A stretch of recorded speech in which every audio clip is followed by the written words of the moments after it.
فرمان مصطفیٰ صلی اللہ علیہ وآلہ وسلم، تم میں سے کوئی شخص اس وقت تک مومن نہیں ہو سکتا جب تک میں اسے اس کے والدین، اس کی اولاد اور تمام لوگوں سے محبوب تر نہ ہو جاؤں۔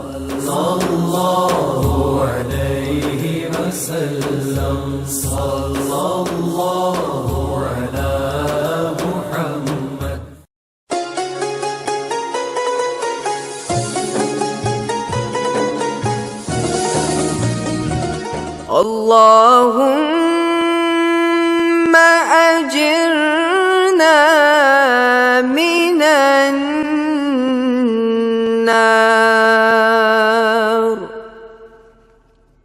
اے اللہ، ہمیں جہنم کے عذاب سے بچا۔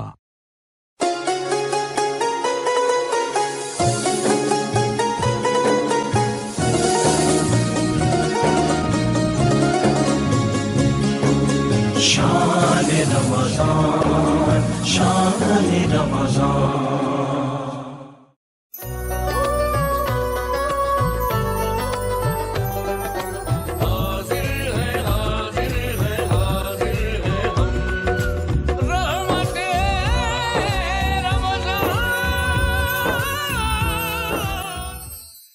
ناظرین السلام علیکم ورحمۃ اللہ وبرکاتہ۔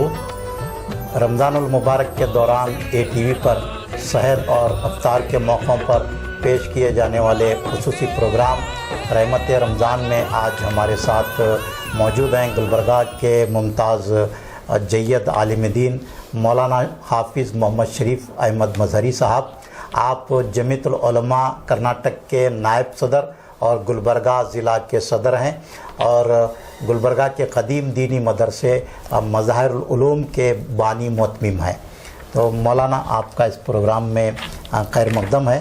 شکریہ جی، سب سے پہلے ہمارے ناظرین کو یہ بتائیں کہ اب ہم رمضان المبارک کے تیسرے عشرے میں داخل ہو رہے ہیں، تو اس عشرے کی خصوصیات اور فضائل کیا ہیں؟ جی، الحمدللہ کفا وسلام علی عبادہ الذین اصطفیٰ، اما بعد۔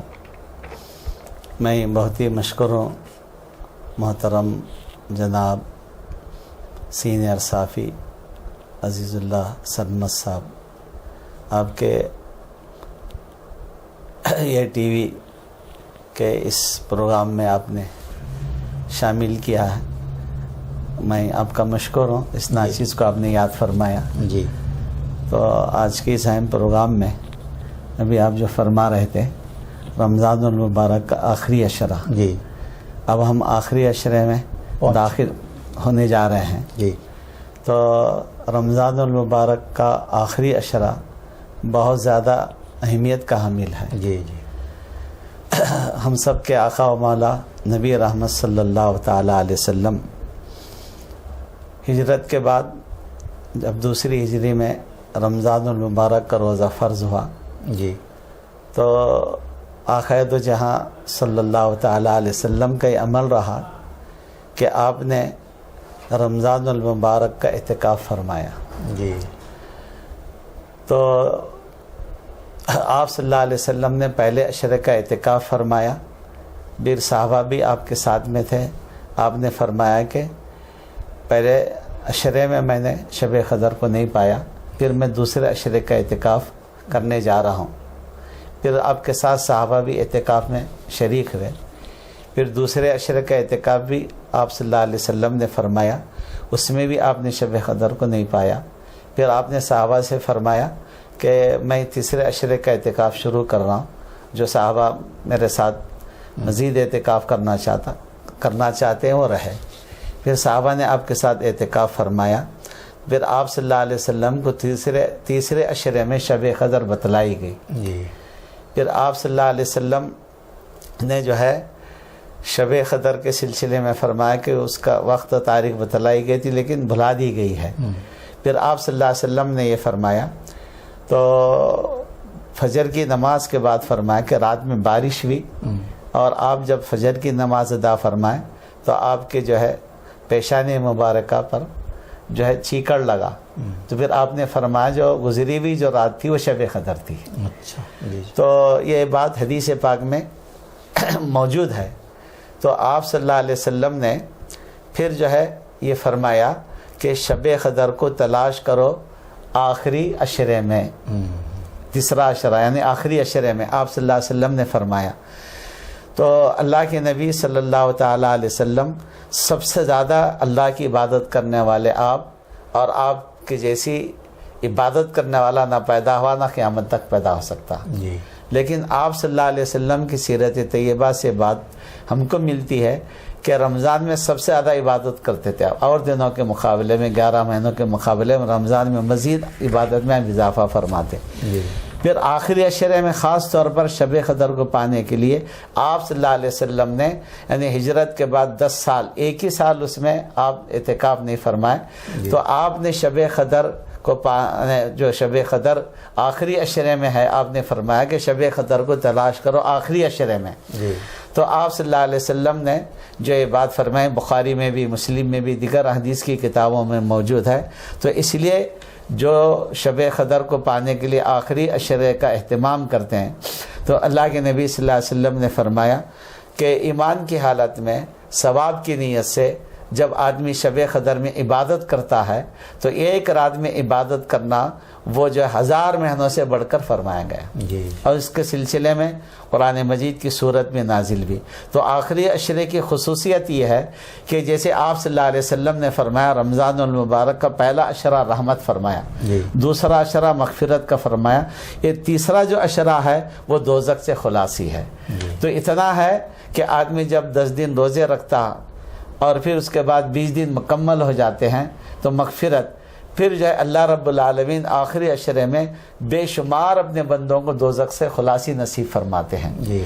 تو رمضان المبارک میں جو آخری عشرے میں جو سب سے اہم عبادت ہے وہ اعتکاف کی عبادت ہے. جی. اور شب قدر کو تلاش کرنا ہے. جی. تو یہی وجہ آپ صلی اللہ علیہ وسلم نے ہمیشہ اعتکاف کا اہتمام فرمایا، اور جو آدمی اعتکاف کرتا ہے اس کو شب قدر ملی جاتی ہے. جی. جی. تو کیونکہ معتکف جو ہوتا ہے اس کا سونا بھی عبادت میں شمار ہوتا ہے. جی. تو اس اعتبار سے آخری عشرے کو بہت خصوصیات حاصل ہے.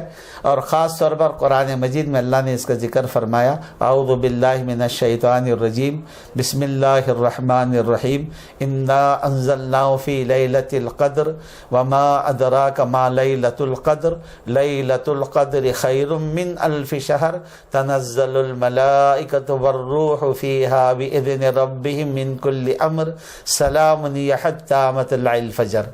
تو یہ بات بتائی جا رہی ہے، اللہ تعالیٰ خود فرما رہا ہے کہ ہم نے شب قدر میں قرآن کو نازل کیا ہے، اور شب قدر اس کی اہمیت کو جو ہے بتلانے کے لیے اللہ تعالیٰ وما ادراک ما لیلۃ القدر، تو ہمیں معلوم بھی ہے کہ شب قدر کیا چیز ہے.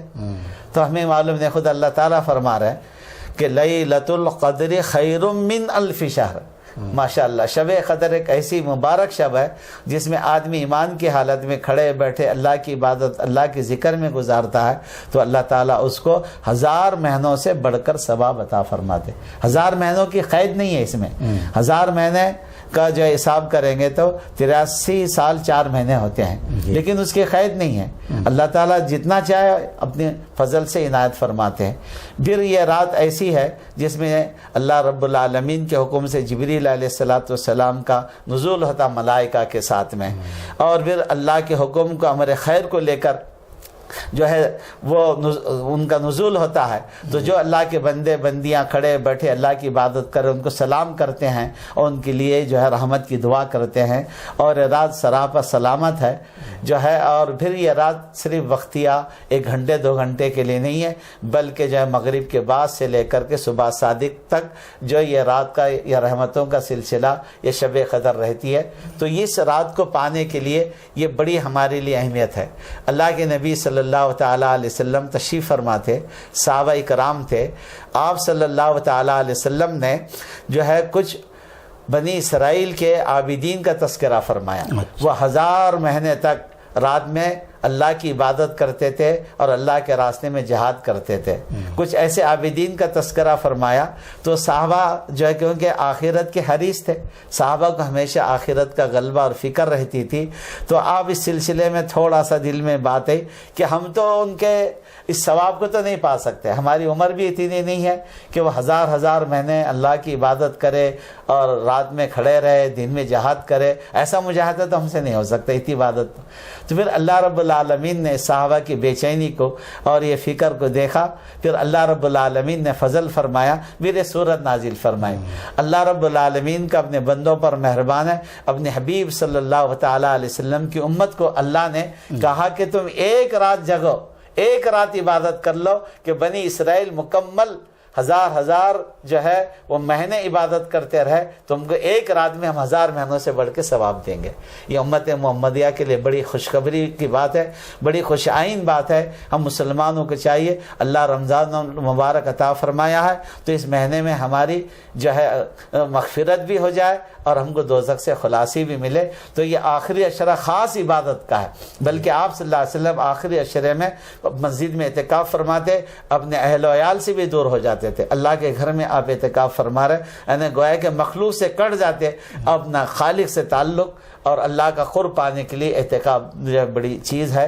تو حدیث میں ہے کہ جو ہے ایک دن کا کوئی اعتکاف کر لے, ایک دن کا کوئی اعتکاف کر لے تو اللہ رب العالمین اس ایک دن کے اعتکاف کی وجہ سے اس کے اور جہنم کے درمیان میں 3 خندق کا فاصلہ فرما دیتے ہیں, اور ایک خندق کا فاصلہ زمین و آسمان کی مسافت کا ہے.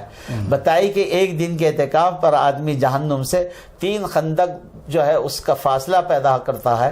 تو بتائیے کہ پھر ایک فاصلہ جو ہے زمین سے آسمان تک کی مسافت اس سے بڑھ کر ہے, تو پھر 10 دن کے اعتکاف میں کیا نہیں ملیں گا. تو گویا کہ یوں سمجھ لیجئے کہ حدیث میں آپ صلی اللہ علیہ وسلم نے فرمایا کہ آخری عشرے کا اعتکاف کرے, 2 اس کو حج کا اور 2 عمرے کا ثواب ملتا ہے, اور اللہ کے در پہ پڑے رہنا ہے سب سے بڑی سعادت کی بات ہے. اللہ کا قرب ملتا ہے, اس کے بڑے فضائل حدیث پاک میں بیان کیے گئے. خود آقا دو جہاں صلی اللہ علیہ وسلم نے اس کا اہتمام فرمایا. سنت موقدہ علی الکفایہ ہے یہ جو اعتکاف آخری عشرے کا. اعتکاف کی 3 قسمیں ہیں. ایک اعتکاف ہوتا ہے نفل, وہ سال بھر کبھی بھی کر لے, اس کے جو ہے وقت کی کوئی قید نہیں. آدمی مسجد میں چلا جائے نماز کے لیے, جب مسجد میں داخل ہو تو مسجد میں داخل ہونے کے بعد اعتکاف کی بھی نیت کر لے. جب تک اس نے مسجد میں اپنے آپ کو روکے رکھا, مسجد میں رہا, اس کو جو اعتکاف کا ثواب ملتا رہے گا. پھر مسجد سے نکل جائے گا تو اعتکاف ختم ہو جائے گا. نفلی اعتکاف جو ہے اس طرح سے سال کے 12 مہینے کبھی ہوتا ہے. ایک اعتکاف ہوتا ہے واجب اعتکاف.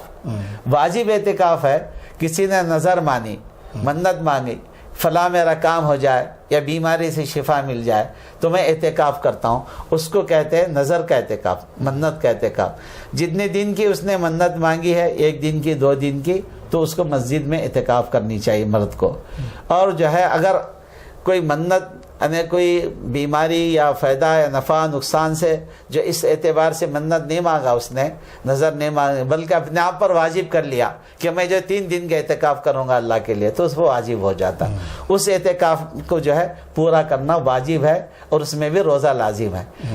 اور یہ آخری عشرے کا اعتکاف امت کے لیے فقہاء کرام نے لکھا, یہ آخری عشرے کا اعتکاف سنت موقدہ علی الکفایہ, محلے کی طرف سے ایک آدمی بھی اعتکاف کر لے, سب کے طرف سے کفایہ ادا ہو جاتا ہے. یہ اعتکاف کی مدت کتنی ہے؟ ہاں بہت اچھا آپ نے فرمایا محترم کہ سنت اعتکاف کے سلسلے میں بالاتفاق سارے علماء کا یہ فیصلہ ہے کہ اعتکاف شروع ہوگا 20 رمضان کو عصر کے بعد مغرب سے پہلے مسجد میں پہنچنا, یہ نیت کر کے کہ میں سنت اعتکاف میں بیٹھ رہا ہوں. تو اعتکاف کا معنی وہی ہے کہ ٹھہرنا اور رکنا ہے, اپنے آپ کو روکنا ہے. یعنی مسجد میں اللہ کی رضا کے لیے, اللہ کی عبادت کے لیے اپنے آپ کو جو ہے مسجد میں ٹھہرنا اور رکنا, تو اس کا نام ہی اعتکاف ہے.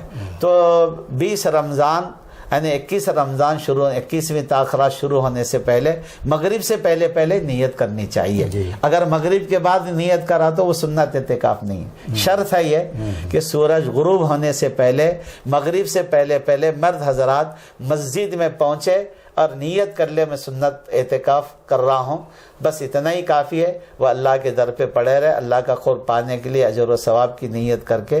اسی کا نام یعنی مسجد میں اپنے آپ کو جو ہے یعنی وہ ایک کونے کو اختیار کرتے ہوئے اعتکاف کی نیت سے بیٹھنا، یہی اصل ہے اس تو کا. یہ پورے چاند نظر آنے تک جی ہاں بالکل، تو اس میں کم نہیں ہو سکتی مدت ایسی؟ نہیں کم نہیں ہو سکتی. جی جی. یعنی سنت اعتکاف یعنی 20 رمضان کو عصر کے بعد مغرب سے پہلے بیٹھنا ہے، چاند کی اطلاع آنے پر ہی اٹھنا ہے، اس سے پہلے نہیں اٹھنا ہے. تو اس میں جو لوگ عذر شرعی کے تحت روزہ نہیں رہ سکتے تو کیا ایسے لوگ بھی اعتکاف میں بیٹھ سکتے؟ نہیں، ایسے لوگ اعتکاف کرنے کی ضرورت نہیں، نفل اعتکاف کریں. اچھا، اس کے لیے سنت موقدہ جو اعتکاف ہے آخری عشرے کا، اس میں روزہ لازم ہے. لازمی ہے. جو آدمی بیمار ہے نہیں شرط ہے یہ. شرط ہے، روزہ بھی شرط ہے.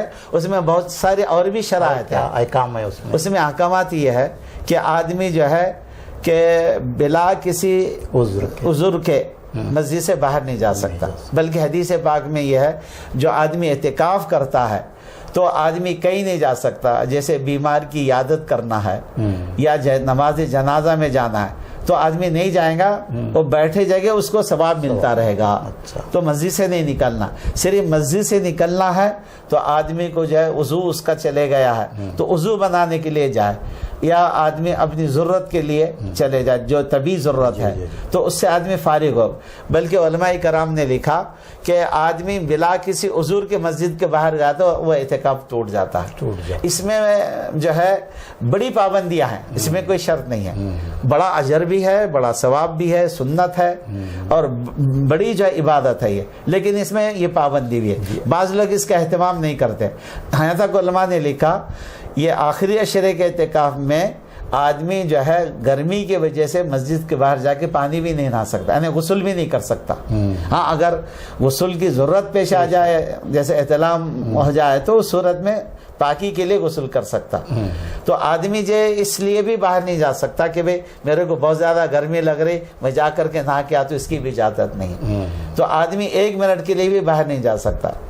تو اس کے اندر ایسی پابندی ہے، اس کا بڑا اجر و ثواب بھی ہے. ابھی آپ نے بتایا کہ اگر احکام کی خلاف ورزی کی جائے تو اعتکاف ٹوٹ جاتا ہے. اعتکاف جس طرح روزہ ٹوٹ جاتا ہے تو اس کا کفارہ ہے، تو کیا اعتکاف کے ٹوٹنے کا بھی کوئی؟ جی ہاں بالکل بالکل. یعنی اعتکاف ٹوٹ جاتا ہے تو اس کی قضا کرنی چاہیے. اچھا. یعنی مثلا آدمی اس کی 2 صورتیں علماء کرام نے لکھا ہے. ایک صورت یہ لکھا ہے کہ ہم 5 دن اعتکاف کیے تھے اور 5 دن باقی تھے یا 4 دن باقی تھے، ٹوٹ گیا تو بقیہ دن کا اعتکاف کرنا یہ ہے اس کے لیے. کب کرنا ہے یہ بات بعید کے کر لینا. بعض علماء نے لکھا کہ پھر وہ اعتکاف جو ہے پورے ہی عشرے کا بھی کرنا. دونوں بھی جو ہے قول ملتے اس سلسلے میں. تو اس سلسلے میں اس لیے اس کا بڑا اہتمام ہے، اہتمام کی ضرورت ہے اور اس کے مسائل سے واقف ہونا بھی ضروری ہے. یہ خواتین کے لیے بھی اعتکاف کی کیا گنجائش؟ جزاک اللہ، آپ نے بہت اچھی بات پوچھی کہ خواتین کے سلسلے میں بالاتفاق ساری دنیا کے علماء اہل سنت والجماعت تک متفقہ فیصلہ ہے خواتین بھی اعتکاف کرنی چاہیے، اس لیے کہ ان کو بھی وہی اجر و ثواب ملتا ہے جو مسجد میں مرد اعتکاف کرتا ہے. عورتوں کو مسجد میں اجازت نہیں ہے، بالکل یہ بات مسلمہ ہے، بالکل طے شدہ بات ہے. تو خواتین کے لیے یہ علماء کرام نے لکھا کہ اپنے گھر میں سے کوئی کمرہ مختص کر لے، وہاں ہماری خواتین اعتکاف کی نیت کر کے عصر کے بعد 20ویں روزے کو مغرب سے پہلے نیت کر کے بیٹھ جائے، اسی کمرے میں رہے، صرف وضو کے لیے ضرورت کے لیے جا سکتے، اسی میں عبادت کرتے رہے، ذکر کرتے رہے، اس میں کمرے میں گزارے. تو یہ اعتکاف بھی ان کے لیے وہی اجر و ثواب کا باعث بنے گا جو مرد مسجد میں کرتے ہیں. جیسے عورتیں گھروں میں نماز پڑھتی ہیں تو حدیث کی روشنی میں ان کے لیے جو مسجد میں مردوں کے لیے جو ثواب ہے، خواتین کے لیے بھی وہی ثواب ہے اپنے گھر میں پڑھنے پر. اعتکاف کا بھی وہی معاملہ ہے، وہ بھی پورا 10 دن اعتکاف کرنی چاہیے. تو اعتکاف میں سب سے اہم عبادت کیا ہو سکتی ہے؟ ہاں بہت اچھی، جزاک اللہ.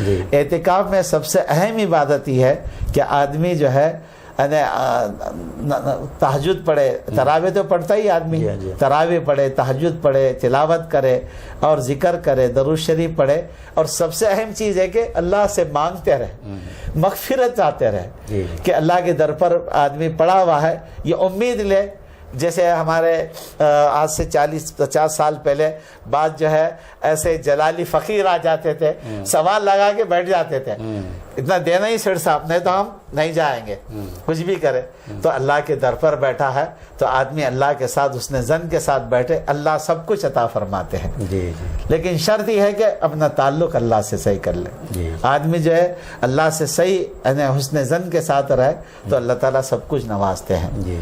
تو اس اعتبار سے تو اعتکاف میں جو اکثر لوگ زیادہ نیند بھی کرتے ہیں, تو یہ نیند سے بھی بچنے کا کیا کوئی اس میں زیادہ اجر دے گا؟ تو جی نیند زیادہ نہیں کرنی چاہیے, کیونکہ اللہ کے نبی صلی اللہ تعالی علیہ وسلم رات بھر عبادت فرماتے تھے. آخری عشرے میں آدمی سوئے 1 گھنٹہ 2 گھنٹے آرام کر لے, رات میں بھی نیند کا غلبہ ہو, تو دن میں بھی جیسے اشراق کے بعد آرام کر لے, یہ اچھی چیز ہے.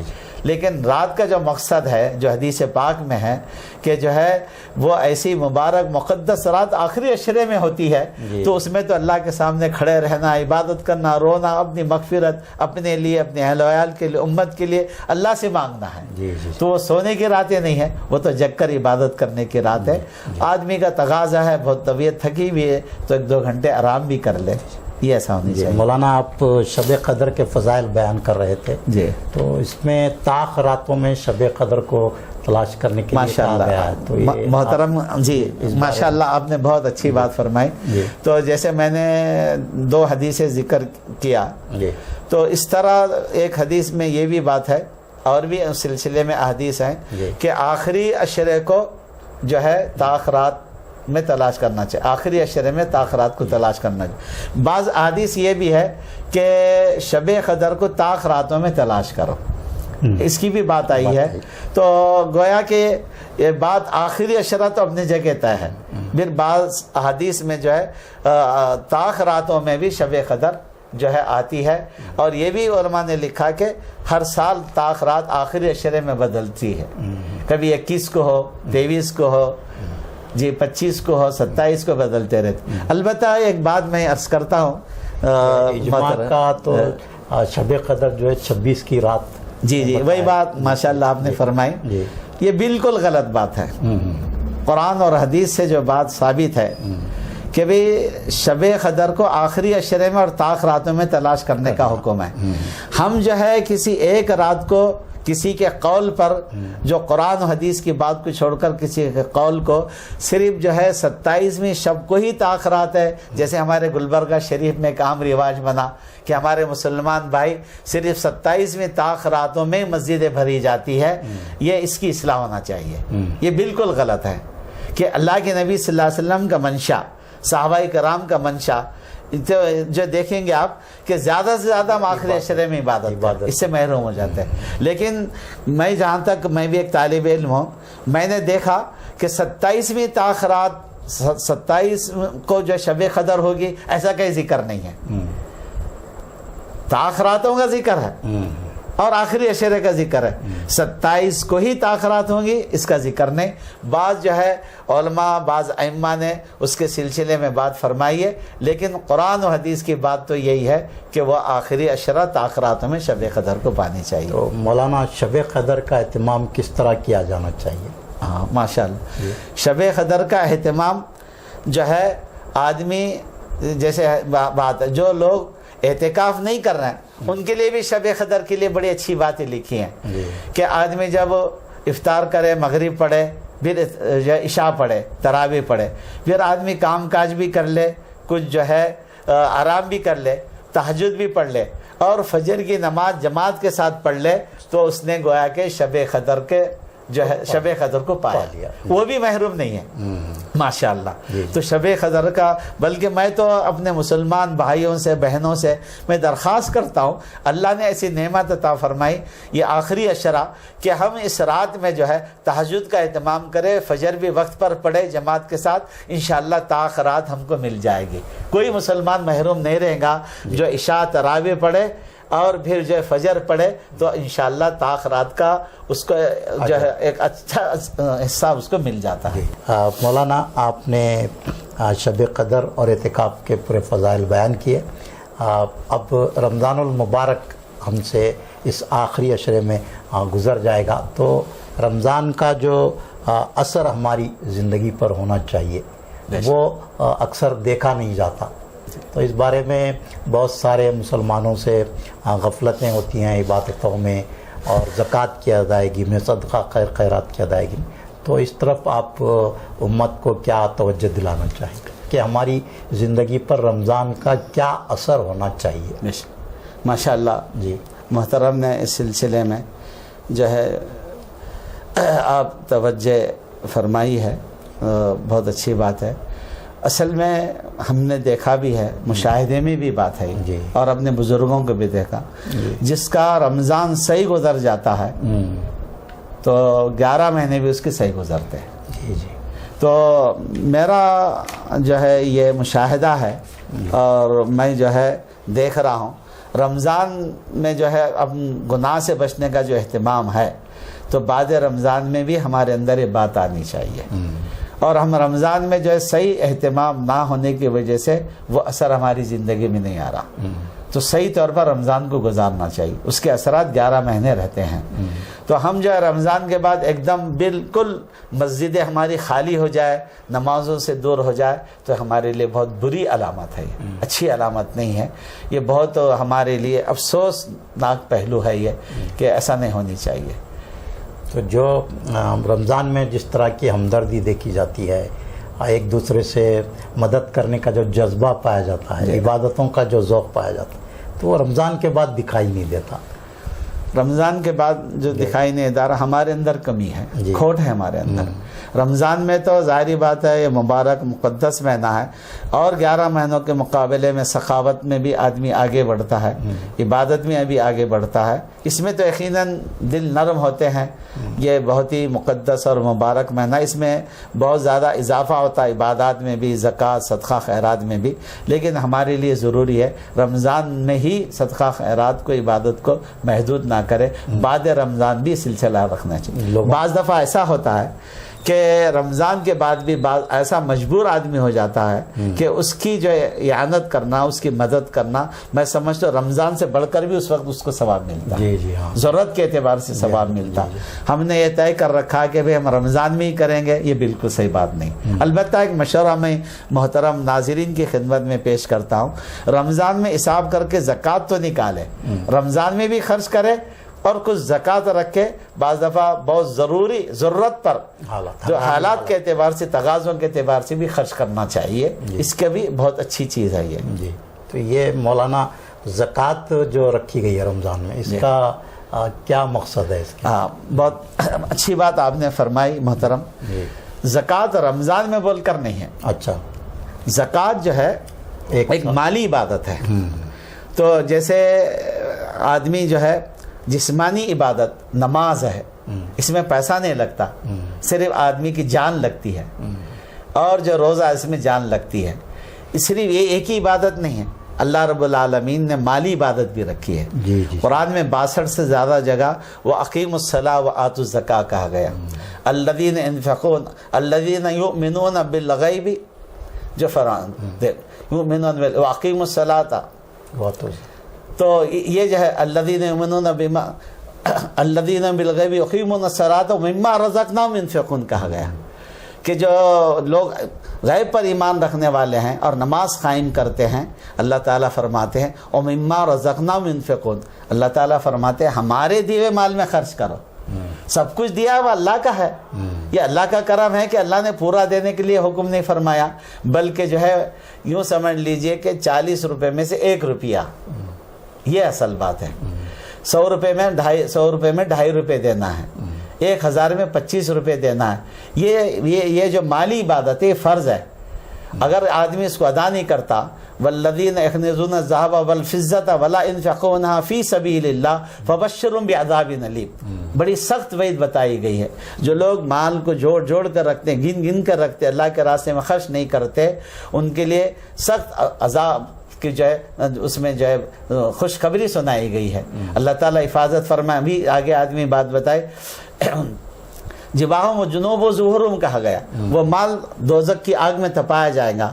آدمی کے چہرے کو داغا جائے گا، اس کے بازو کو داغا جائے گا، پیٹھ کو داغا جائے گا۔ مال کو یہ ایسی چیز ہے، اللہ کا فضل بھی ہے، یہ عذاب بھی ہے۔ مال کا اگر ہم حق ادا نہیں کرتے، اس کی زکوٰۃ نہیں دیتے، جو غریبوں کا حق ہے اس کو ہم مارتے ہیں، نہیں دیتے ہیں، تو وہ مال ہمارے لیے وبال جان بنتا ہے، یہ ہمارے لیے ہلاکت کا ذریعہ بنتا ہے۔ اللہ ہم سب کی حفاظت فرمائے۔ تو یہ مالی عبادت ہے، تو زکوٰۃ ادا کرنے سے مال کی حفاظت بھی ہوتی ہے، خیر و برکت بھی ہوتی ہے۔ بڑے اس کے فوائد بتائیں اس کے سلسلے میں ہم تو یہی کہیں گے کہ اللہ کا دیا مال ہے تو زکوٰۃ 2.5% ہے 100 کو، تو اس اعتبار سے خوش دلی کے ساتھ دینی چاہیے۔ اس کے علاوہ اور بھی نفیلی صدقات بھی ہے جو اس کو آدمی ادا کرنی چاہیے۔ یہ عید الفطر کی نماز سے قبل صدقہ فطر ادا کرنے کا حکم، ہاں ماشاءاللہ، اس کے پیچھے کیا مقصد؟ صدقہ فطر کے سلسلے میں یہ بات ملتی ہے، فقہاء کرام نے لکھا ہے کہ عید کی نماز کو جانے سے پہلے کہ آدمی صدقہ فطر ادا کرے۔ اس کے سلسلے میں 2 چیزیں ہیں کہ بھی ہمارے سے روزوں میں کچھ کوتاہیاں ہو جاتی ہیں تو اس کا کفارہ بھی ہو جاتا ہے، اور جو ہے دوسری بات یہ عید کا اتنا مبارک دن ہے تو اس میں کوئی یہ نہ کہے کہ بھی آج عید کا دن ہے ہمارے پاس کچھ کھانے پینے کے لیے نہ ہو۔ تو اسلام کا ایک ایسا سسٹم، ایسا نظام ہے کہ صدقہ فطر کے ذریعے ہر گھر میں جو ہے چولہا جلے اور جو ہے ان کو کھانا میسر ہو، عید کا دن ہے تو اس کے اندر یہ بھی حکمت ہے۔ تو صدقہ فطر کے سلسلے میں علماء نے لکھا تو صدقہ فطر بڑوں کی طرف سے بھی ہے، عورتوں کی طرف سے بھی ہے، بچوں کی طرف سے بھی ہے، تو ہر ایک کی طرف سے صدقہ فطر اس کی مقدار ہے تو 1 کلو 800 گرام گیہوں یا اس کی قیمت ادا کرنی ہے۔ آدمی کھجور کی قیمت بھی ادا کر سکتا، منقع کی قیمت بھی ادا کر سکتا، اس طرح اور بھی چیزیں علماء کرام نے لکھا ہے۔ تو وہ اس اعتبار سے جو ہے وہ اناج بھی دے سکتا ہے اور پیسے بھی دے سکتا ہے۔ مولانا اس میں آپ نے مقدار بتائی ہے جی، تو اس میں امیر آدمی کے لیے بھی وہی مقدار ہے یا پھر ایک متوسط آدمی کے لیے؟ امیروں کے لیے بہتر ہی ہے، گیہوں کی قیمت کے بجائے منقع ہے، کھجور ہے، جو زیادہ قیمت کی جو چیزیں ہیں تو وہ ادا کرنا وہ اچھا ہے ان کے لیے، یعنی بڑے ثواب کی بات ہے، اجر کی بات ہے۔ جو امیر دولت مند ہیں وہ زیادہ سے زیادہ غریبوں کو غریبوں کی امداد ہو سکتی ہے، لیکن عام طور پر یہ رجحان پایا جاتا ہے کہ جو مقدار بتائی گئی ہے نہیں، یہ بھی بتائے علماء کرام، کھجور بھی ہے، منقع ہے، جو ہے، یہ بھی بتائیں تو یہ امیروں کے لیے، امیروں کے لیے بہتر ہے۔ جی جی، تو جو آدمی غریب ہے یہ اس طرح بھی۔ تو البتہ ایک بات اور میں عرض کر دوں کہ عید کی دن جو ہے نماز سے پہلے دینی ہے، لیکن سہولت کے لیے 1-2 دن پہلے بھی صدقہ فطر ادا کر سکتے ہیں تاکہ جلد سے جلد ان کو پہنچے۔ اب نماز پہ جاتے وقت دیں گے تو انہوں کیا کریں گے؟ تو اس لیے علماء کرام نے اس سلسلے میں 1-2 دن پہلے بھی یہ جو ہے صدقہ فطر ہم ادا کر سکتے ہیں۔ تو پروگرام کے آخر میں ہمارے ناظرین کو آپ رمضان کے حوالے سے کیا پیغام دینا چاہیں؟ محترم ناظرین، سامعین کی خدمت میں یہ عزیز عرض کرنا چاہتا ہے کہ رمضان المبارک اللہ رب العالمین نے امت محمدیہ کو عطا فرمایا ہے کہ اس کا ایک ایک لمحہ قیمتی ہے، اور ان لمحات کو جو ہے ہم جو ہے اللہ کی عبادت میں، ذکر میں، تلاوت میں، نیک کاموں میں لگائے، گناہوں سے بچنے کا اہتمام کریں۔ تو ہم نے اپنے اساتذہ سے یہ پڑھا ہے کہ آدمی کے لیے یہ بہت اچھی بات ہے کہ آدمی جتنا ہو سکے گناہوں سے بچنے کا اہتمام کرے۔ اس کے لیے بہترین جو ہے تربیت کے لیے، تزکیہ نفس کے لیے رمضان المبارک ہے۔ جیسے آدمی روزہ رکھتا ہے تو جھوٹ نہیں بولنا، بد نگاہی نہ ہونا، غیبتیں نہ سننا، زبان کا غلط استعمال نہ ہونا، ایسی چیزیں ہوتی رمضان میں مشق کرائی جاتی ہے تو تاکہ پھر رمضان کے بعد بھی 11 مہینے ہمارے اندر یہ صفات آ جائے۔ میں رمضان کو لے کر یہ عرض کرنا چاہتا ہوں، اس کا ایک ایک لمحہ قیمتی ہے۔ بڑے افسوس کے ساتھ میں یہ بات عرض کرنا چاہتا ہوں کہ آخری عشرہ جو زیادہ عبادت کے لیے ہے، لیکن آخری عشرہ ہمارے بھائی بہنیں عام طور پر وہ جو ہے خرید و فروخت میں گزارتے ہیں۔ وہ مناظر دیکھ کر بڑا افسوس ہوتا ہے کہ بھئی ٹھیک ہے دن میں بھی خرید سکتے ہیں تو جا کر آئے۔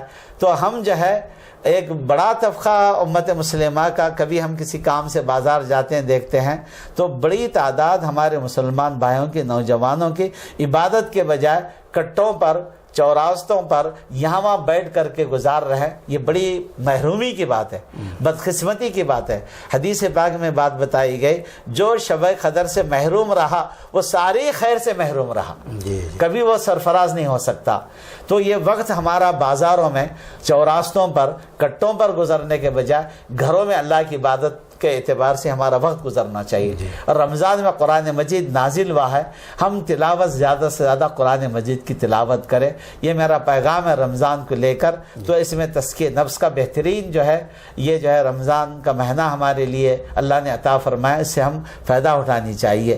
تو اس اعتبار سے میں یہ بات عرض کرتا ہوں کہ بھئی نئے کپڑے عید کے لیے لازم نہیں ہیں، جو اپنے پاس کپڑے میسر ہو، جو اچھے کپڑے اس کو پہنے، تو آدمی خوشبو لگائے، غسل کرے، عید کی نماز پڑھے، یہ بات ملتی ہے۔ لیکن ایسا ماحول بنایا گیا عید کی تیاری بول کر آخری عشرے میں زیادہ عبادت کے بجائے اور آدمی جو ہے وقت ضائع کرتا ہے، اس سے بچنے کی میں تلقین کرتا ہوں، میں گزارش کرتا ہوں۔ یہ بہت ہی یہ دوزخ سے خلاصی کا مہینہ ہے، اللہ کا قرب جو ملتا ہے، اللہ تعالیٰ اپنے بندوں کی جو ہے دعا قبول فرماتے ہیں، اور فرشتے جو ہے آمین کہتے ہیں اور رحمت کی دعا فرماتے ہیں۔ بہت ہی مقدس بابرکت مہینہ ہے ہمارے لیے، اور اس سے ہم استفادہ کرنا چاہیے۔ ناظرین، یہ تھے مولانا حافظ محمد شریف مظہری صاحب۔ ناظرین، یہ پروگرام آپ سحر اور افطار کے علاوہ بھی فیس بک اور یوٹیوب پر ATV گلبرگہ ٹائپ کر کر کسی بھی وقت دیکھ سکتے ہیں۔ اس پروگرام کو آپ زیادہ سے زیادہ لوگوں تک پہنچائیں، اور دین کی باتیں پہنچانا بھی ایک صدقہ جاریہ ہے۔ ATV کی یہ کوشش ہے کہ تمام مسالک کے علماء کو اس پروگرام میں مدعو کیا جائے اور دین کی باتیں لوگوں تک پہنچائی جائیں۔ اس پروگرام کا یہی مقصد ہے۔ ہم ناظرین سے امید کرتے ہیں کہ وہ ATV سے تعاون کرتے ہوئے اس پروگرام کو اپنے دوست احباب رشتہ داروں تک پہنچائیں گے، اور دین کی باتوں کو، دین کی معلومات کو زیادہ سے زیادہ لوگوں تک پہنچا کر ثواب حاصل کریں گے۔ اسی کے ساتھ اجازت دیجیے، شکریہ، اللہ حافظ۔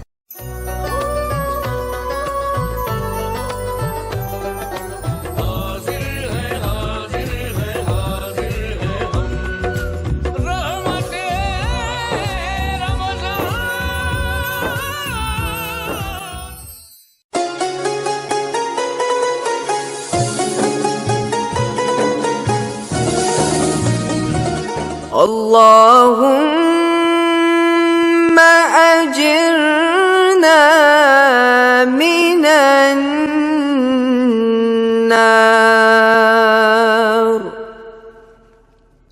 اے اللہ، ہمیں جہنم کے عذاب سے بچا۔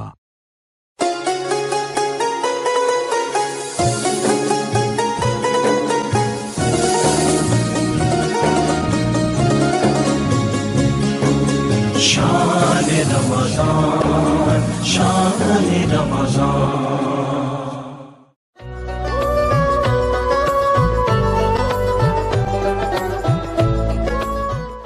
گلبرگہ اور اس کے مضافات میں افطار کا وقت ہو چکا ہے۔